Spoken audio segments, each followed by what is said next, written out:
Hey everyone, welcome back to the Extension Podcast on Wiregrass Grown. I'm Micah Johnson, Houston County Extension Director. And I'm Aaron Wells, Extension Agent for row crops here in the southeast part of the state. And we have a special guest with us today to join us for our start of the podcast. And she's also going to talk with us a little bit about some events in Dale County. I'm Melissa Voynich, the Dale County Extension Director. So here we are, we're toward the end of July, still hot, still getting some rain here, sometimes not rain, but we are heading toward the end of... Well, from a row crop standpoint, usually August is our critical time for moisture. And despite the trials and tribulations our crops have faced this past spring and early summer, everything's starting to look pretty good, or it's looking pretty good right now. We have a very late crop, and it's going to take some special weather in the month of October, November, for us to be able to finish out the crop pretty strong. But it's looking pretty decent right now. So we get into that time of year where we're kind of shifting focus from managing for weeds and things like that over to insects and diseases. And there have been a few jacids spotted here and around, just nothing major just yet to get excited about, but just for folks to understand that there have been a few, and I say a few, I'm talking like one at a couple of different locations, that just everybody needs to be mindful, be paying really close attention to your fields right now. It's hard to believe it's end of July. Yeah. I mean, August is next week. We're recording this July 27th, and the year's flown by, summer has flown by, and there's events happening throughout the summer, and it's more events coming through the fall. Some things that are around the Wiregrass. We have a row crop field day, August 21st. August 21st on Friday, which that'll be there in Headland. It'll be a great event for our growers to come by and see different research on peanuts, cotton, maybe some corn too.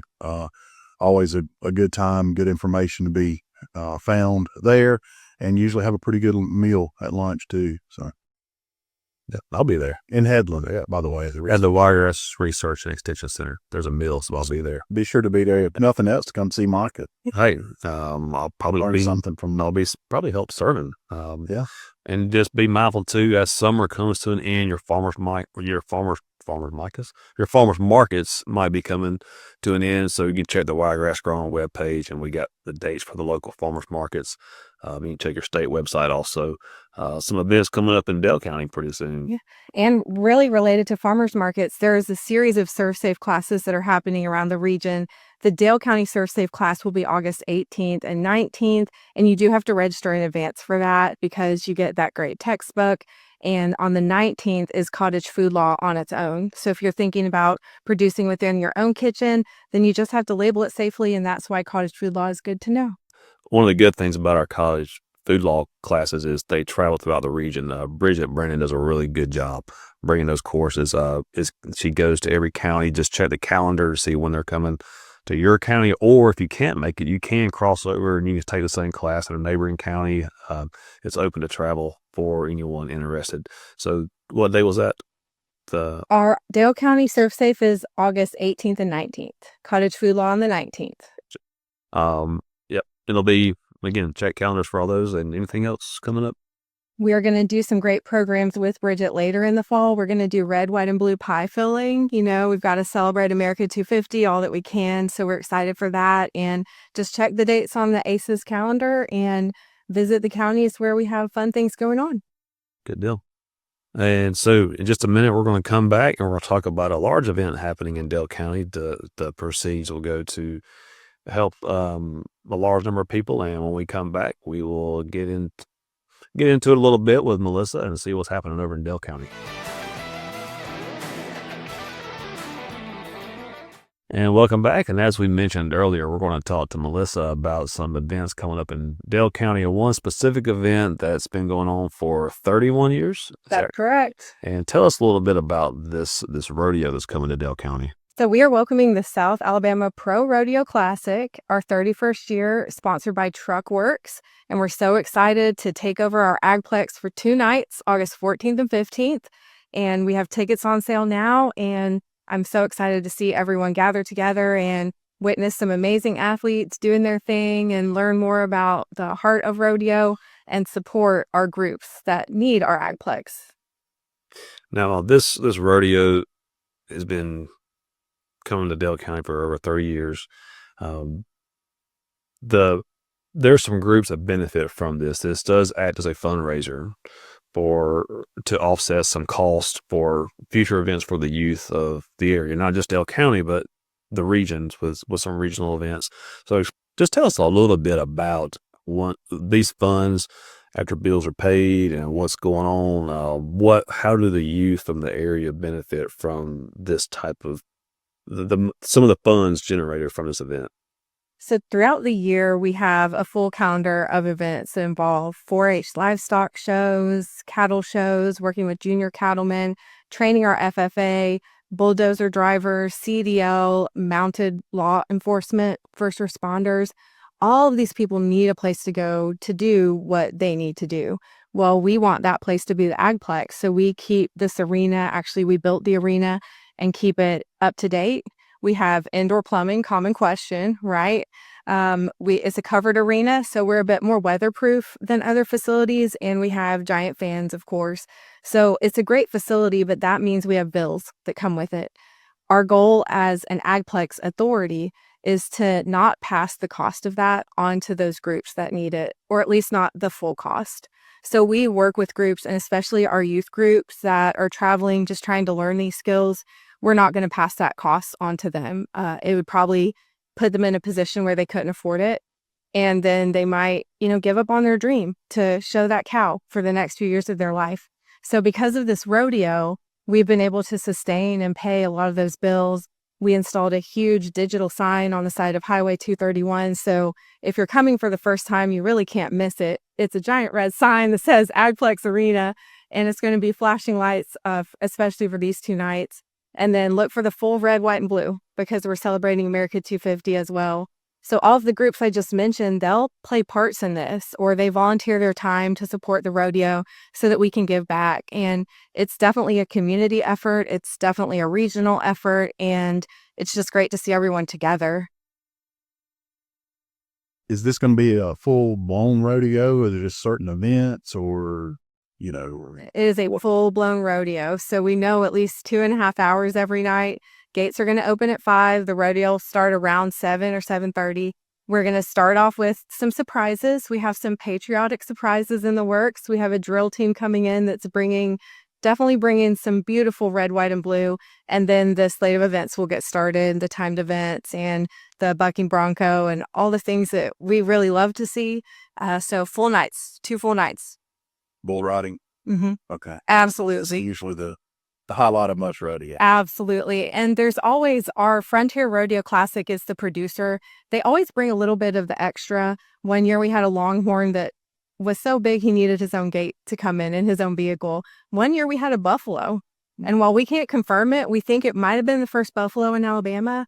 And one year I felt very privileged. I got to go down ahead of time and saw a zorse, which is a horse with zebra stripes and one of the most beautiful animals I've ever seen. A total accident, to be clear. I wouldn't say it's the smartest animal either, but was beautiful to watch. And I got to feed him all of our leftover hot dogs. So there's always a lot to do around the arena. There's shopping, there's concessions. The concessions are, of course, local businesses, food trucks, and our junior cattlemen running the grills. And so there's plenty to do. And we'll also have some live music as you're getting ready, getting your seats. So come early. So what event are you participating in? Are you team roping? Are you riding? Fortunately, I can't do mutton busting, but I would love to. And I think I would be great at it, but I'm not sure the animal would appreciate it so much. But it's one of my favorite things to watch. And one year, unfortunately, they had sheared the sheep. So we weren't able to do it for that reason. But this year, we're really hopeful. We always have a big lineup and we have to draw for who gets the chance to do it. So that's what I'd like to do. What about you? What would you do? Probably the clown. Probably it makes the animals chase them. I'm pretty fast. Yes. So I think I'd be good at it. And we actually do have a specialty clown act this year that came back. Last year he was so good, we invited him again. So we have a patriotic drill team and we have the specialty clown. And he actually does bring the drama. He does. He steps in and let's say he takes some heat. I'll say that. Yeah. He's those guys are a lot of times the best part of the show. Not taking away from the athletes, but those guys that have that moment where they're taking care of the athletes, but at the same time putting on the show. It really is a talent. People may not realize it, but rodeos are really kind of growing around here. We're seeing them in multiple counties. There's a couple in Houston County at Landmark Park, the Peanut Festival at and Dale County's obviously been around for a while. Henry County has some. I think the people in this area just appreciate those kind of outings, and typically family friendly. Very family friendly. A lot to watch and a good environment. I rarely have been to rodeos where I just didn't enjoy the atmosphere. Right, exactly. And we foster that too. And one of our goals is, faith, family, friendship. We bring the community in, let our community organizations be a part of it, be a part of planning it, and be involved in implementing the event. And so that's why I think it's lasted so long. That's why we were able to celebrate our 31st year. And we're certainly proud of the facility, but really proud of the impact that it has. Sure. I just had the thought, I think rodeo clowns and crop dusters all kind of fall in the same category. I don't know why I thought about that. What's the random thought there? That's pretty random. There's pretty much 2 straight hours of entertainment. And a common question I get asked is, why 2 nights? I mean, it's the same animals. Every night's different because it's live people, live animals. You never know what is going to happen.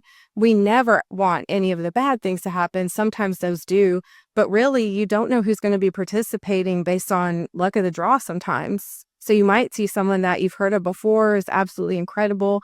We're kind of surprised sometimes at the talent that does come through. So it's worth it to attend both nights and see what's going on. You never know when you see one of the athletes or even one of the animals. I mean, you might see it on TV later out in Vegas, or you can say you saw that person. And we focus a lot of time on the participants, but those animals are built for that. And the better they are, they can sometimes go on to bigger venues and more national type of events. And there's been a couple I know that have come through Dothan that ended up on the out of Vegas on the Nationals one time that were right here in Dothan, and it was just kind of cool to watch. Yeah. When you tell kids that horses will be going fast, we've asked them to demonstrate what they think that means, and they're galloping. They have no idea when we're talking 8-second runs what that actually looks like. That's a blur. Yeah. So if you've never seen it before, it's worth a try. Sure. Yep. Well, anything else going on? Are we good? Dale County? Make sure you check our Facebook page or the calendar. You can buy tickets. That way, if you buy before the day of the event, they're $5 off. If you find me or one of our rodeo committee in person, we will give you a discount code to save extra money off of your group of tickets. So connect with us as quick as you can. You have till August 13th. And if you look around the extension office, you might be able to find her. Probably so. Or you'll recognize my car driving around. It says Dale County Extension on it. But yeah. Listen, we appreciate you being here. It's always good to have our colleagues here, and we support. This is a Wiregrass Grown webpage. We support all sorts of programs throughout the Wiregrass, our southeast part of the state. We encourage everyone to cross county lines and support one another. A lot of these events do go to support a lot of groups, help fund some future programs for our young people, and it's always a good time. So. Thanks for stopping in, and we will see you next time.